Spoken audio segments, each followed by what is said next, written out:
Hey everyone, I'm Amiena and welcome back to my channel, Amiena Inspired. I've been away for a week with bronchitis, but I'm back thankfully, and I'm excited to bring you this very important video on what happens when you stop believing in yourself. Especially I call it the 3 pitfalls and strategies that you can use to really bolster yourself as you're going through these changes. So just like many other things in life, when you do something new, you have to do it. When you're learning how to drive, for example, you do it slowly, you make mistakes, you feel clumsy, it's irritating, it becomes frustrating, whatever, it takes time. It's the same when you rewire your brain, it's the same when you start believing in yourself. It doesn't just magically happen that you are your new self. It is a journey, and people always say it's a journey, but it took me a year and a half to get to this point where I 100% believe in myself. It doesn't mean I don't have bad days. I still do have bad days, but I know that if I love myself, and I say I love myself, it helps. It takes a bit of time, but I know that that is part of the process, right? So the first thing I want to tell you is that when you're on this journey, when you truly start believing in yourself, you need to become 100% responsible for your own life. And there's an important distinction that I want to make. Some of us have been through some really traumatic things in our life, especially in childhood. And I want you to know that you are not responsible for what other people have done to you, okay? But you are 100% responsible for the actions you take because of that event. So you are responsible for your response. That is having high emotional intelligence. You are aware of how you feel, and you are able to use your emotions effectively so that it doesn't hamper your life.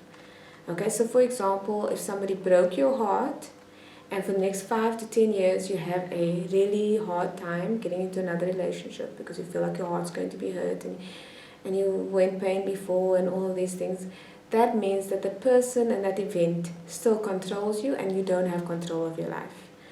Okay, so it's very important. If you want to be able to say, I set the boundaries in my own life, I am in control, then that means at the same time that you are responsible for how you feel. You can't have the one without the other one. If you want to have control of your life, you have to be 100% responsible for how you respond to the things that happen to you in your life. So that's very important, and if you get it, you'll understand that you are only able to improve your life when you are the person that is responsible for it. And that does mean that whatever happens to you, this is what I do, I just say, oh, that's my problem. And then I'm able to differentiate quite clearly between my own problems and problems other people have, okay? I don't go and look around for other people's problems and take it on as my problems. Definitely don't do that.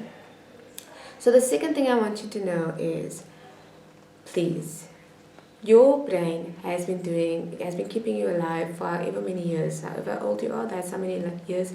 It has become aware and learnt the way that you practice your life. Okay, so it knows your responses and your actions. So when you start rewiring your brain is going to do something really amazing. It's going to knock it. These things affected you in the past. This was your behavior. Now you're doing something new. Can we please revert back to the old you? Because that program is already automated.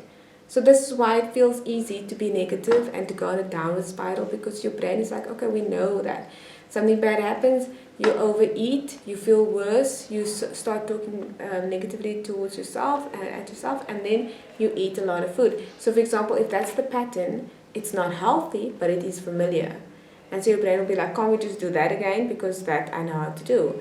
But just like with anything else that's worthwhile doing in life, you gotta just keep on going at it. Keep on saying things like, no, I love myself. I made a mistake, but I love myself. I'm a good mom. I'm a good daughter. I'm a good son. I'm a good brother. Whatever it is, you need to be there for yourself. I like to say I got my own back. There's so much power in that. I really am responsible for my own life, and I am there for myself. So I'll say things like, no, I love myself, okay? So I know I'm up against 3 decades basically of previous programming, and I know that one day of saying that I love myself and that I'm confident is not going to change it.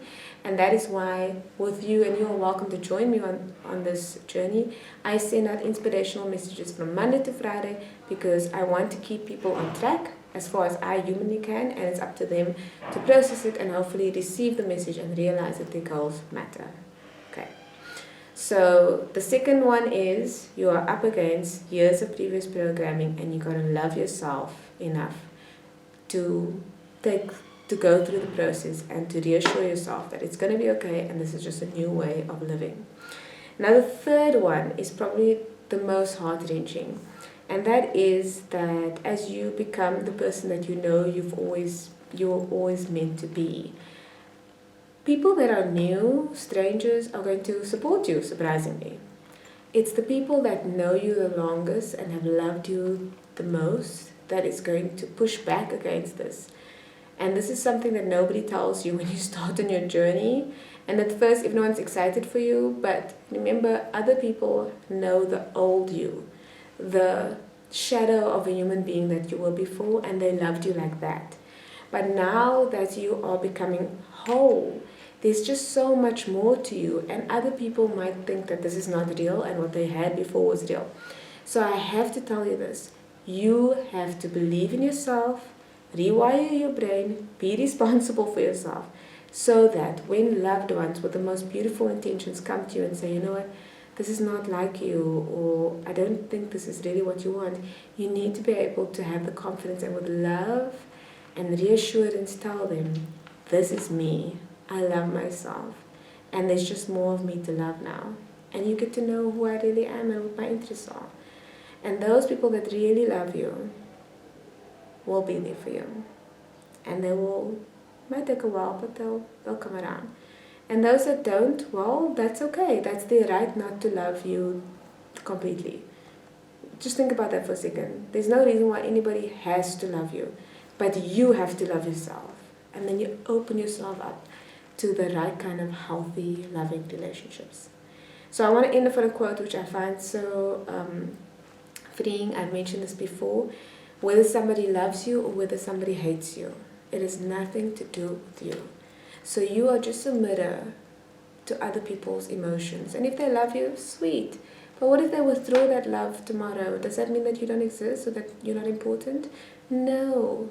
You need to love yourself enough to know and respond with love to somebody else. And if somebody doesn't, if somebody hates you, you're just a mirror that you are holding up towards their feelings of self-hate. It's got nothing to do with you. So understand that you are on this journey. However long you're going to live, that's how long you have to fight for the person that you truly are. And I'm there with you. I'm on this journey with you. Reach out. That's why I'm on social media, so that you do not have to go through this alone. Okay. So I hope that I've given you a little bit of inspiration and hope for the future, because I had to do it alone and I don't want you to do it alone. Okay. So that's me. I'm Amiena. I am inspired by everyone that's on this journey, ready to stand up for themselves. And we want to see you. The world wants to see you and experience your magic. Okay. Much love. Always.